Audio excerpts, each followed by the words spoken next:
பாக்கியா செல்வி கிட்ட பேசிட்டு இருக்காங்க. பயங்கர கோவமா பேசிட்டு இருக்காங்க. எதுக்காக அவரு என்ன கொஸ்டின் கேட்டுன்னு இருக்காரு? எப்ப பார்த்தாலும் என் பின்னாடியே வந்துட்டு இருக்காரு. நான் என்ன பண்றேன்? எங்க போறேன்? யார் கூட பேசுறேன்? இதான் அவருக்கு வேலையா? அறிவே இல்லையா? அவர் தான் வேணான்னு நான் சொல்லிட்டேன்ல. எதுக்காக என் பின்னாடியே சுத்துறாரு? இனிமே அவர் எப்பயாவது வந்தாரு, நல்லா திட்டி விட்டுருவேன் அப்படின்னு சொல்லிட்டு பாக்கியா பயங்கர கோவமா பேசிட்டு இருக்காங்க. அத செல்வி கேட்டுட்டு இருக்காங்க. திட்டுக்கா திட்டு, நல்லா திட்டு. உன்னால என்ன பண்ண முடியுமோ எல்லாமே பண்ணுக்கா. நீ ஜெயிலுக்கே போயிட்டா கூட உன்னை நான் வெளியே எடுக்கிறேன்க்கா அப்படின்னு சொல்லிட்டு செல்வி சொல்கிறாங்க. அப்படியே பாக்கியா பார்க்குறாங்க. என்ன பேசினார் தெரியுமா செல்வி அவரு? அந்த பழனிசாமியே என் கூட கல்யாணம் பண்ணிக்க போறியான்னு கேட்குறாரு. அதுக்கு நான் என்ன சொன்னேன் தெரியுமா? எனக்கா சொன்னேன்? நான் கல்யாணம் பண்ணிக்க போறேன்னு சொன்னேன். சூப்பர்க்கா, ஆமாக்கா, நீ அவரையே கல்யாணம் பண்ணிக்கக்கா, அவர் ரொம்ப ரொம்ப ரொம்ப நல்லவருக்கா அப்படின்னு சொல்கிறாங்க செல்வி. என்ன செல்வி சொல்கிற? நான் ஒன்று சொன்னால் நீ ஒன்று பேசிகிட்டு இருக்க. இல்லை நீ பசங்கிட்டலாம் சொல்லி பண்ணிக்கக்கா அப்படின்னு சொல்கிறாங்க. இங்கே பாரு, நல்லா தெரிஞ்சுக்கோ, நான் நெறைய கஷ்டப்பட்டுட்டேன். நெறைய சந்தோஷப்பட்டுட்டேன். என்னோட கல்யாண வாழ்க்கை எல்லாமே முடிஞ்சு போச்சு. எனக்கு ஒரு நல்ல ஃப்ரெண்டு இல்ல. அவரு எப்பவுமே என் வாழ்க்கையில ஃப்ரெண்டா இருப்பாரு. தேவையில்லாததெல்லாம் நீ பேசிட்டு இருக்காத, சரியா? அப்படின்னு சொல்லிட்டு செல்வி பாக்கியாவ பயங்கரமா திட்டிட்டு இருக்காங்க. செழியன் மாடியில இருக்காரு. அப்ப எழிலும் வராரு. வந்தோனே, "என்ன அண்ணா இங்க நின்னுட்டுருக்க?" அப்படின்னு சொல்லிட்டு கேட்குறாரு. "என்ன பண்ணிட்டுருக்க?" அப்படின்னு சொல்லிட்டு, "இல்ல சும்மா தான் வந்தேன்" அப்படின்னு சொல்றாரு. "அண்ணா ரொம்ப தேங்க்ஸ். நீ எப்படி தெரியுமா? என் கூடயே இருந்த. எனக்கு ஒரு கஷ்டம்னா என்னை விட்டுட்டு நீ போகல. அமிர்தா கிடைக்கிற வரைக்கும் என் கூட இருந்தல்ல. சூப்பர். தம்பிக்கு ஒண்ணுன்னா அண்ணன் தான் வந்து நிப்பாங்கல்ல" அப்படின்னு சொல்லிட்டு எழில் சொல்றாரு. "ஏன் எழில், நீ எனக்கு நிக்கலையா? விடு, அதெல்லாம் ஒண்ணும் பெருசா இல்ல. சரியா?" அப்படின்னு சொல்லிட்டு செடியன் சொல்றாரு. "சரி அண்ணா, நான் வரும்போது ஏதோ ஒரு ஃபோட்டோ பார்த்துருந்தேன். அந்த ஃபோட்டோவ காட்டு" அப்படின்னு சொல்லிட்டு எழில் பார்க்குறாரு. பாப்பா ஃபோட்டோ தான். "ஓ! பாப்பா ஃபோட்டோவா? சரி, சரி விடு. கண்டிப்பா பாப்பா இன்னும் கொஞ்சம் நாள்ல வந்துருவாங்க. சரியா? நீ சந்தோஷமா இருப்பா" அப்படின்னு சொல்லிட்டு எழில் பேசிட்டு இருக்காரு. அப்போ கோபியும் மாடிக்கு வராரு. வந்தோனே, "என்ன எல்லாரும் சேர்ந்து குடிக்கிறீங்களா? நானும் வரவா?" அப்படின்னு சொல்லிட்டு கேட்குறாரு. "அப்பா, அதெல்லாம் எதுவுமே பண்ணிட்டு இல்ல. நாங்க சும்மா பேசிட்டு இருக்கோம்" அப்படின்னு சொல்லிட்டு இருக்காங்க. "அப்படியா? சரி, சரி.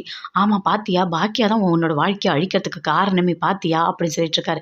"இங்க பாருப்பா, எப்ப பார்த்தாலும் அம்மாவையே திட்டிட்டு இருக்காத.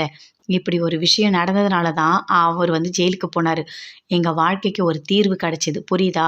அம்மா மேல எந்த தப்புமே இல்ல. இனிமே அம்மா பத்தி ஏதாவது தப்பா பேசினா அவ்வளதான்" அப்படி சொல்லிட்டு அங்கருந்து எழில் போறாரு. "பாத்தியா செடியா எப்படி திட்டிட்டு போறான்னு சொல்லிட்டு" அப்படின்னு சொல்லிட்டு கோபி சொல்றாரு. அத கேட்டோனே செடியன் சொல்றாரு.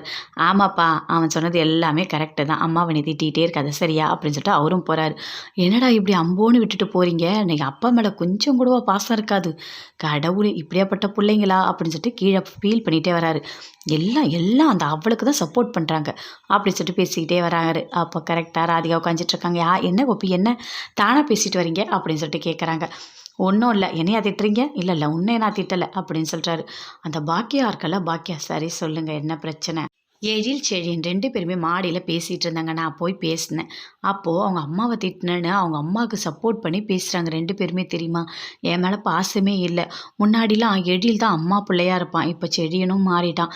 இனியா கூட அம்மா கூடயே சுத்துறா. எனக்கு யாருமே இல்ல, தெரியுமா? அப்படின்னு சொல்லிட்டு கோபி சொல்றாரு. ஒண்ணே ஒண்ணு புரிஞ்சுக்கங்க கோபி. எப்பவுமே பசங்க எல்லாருமே அப்பா விட அம்மா கூட தான் க்ளோஸா இருப்பாங்க அப்படின்னு ராதிகா சொல்றாங்க. அப்படியே ஃபீல் பண்றாரு கோபி. எதுவுமே பேசல. "சரி, சரி.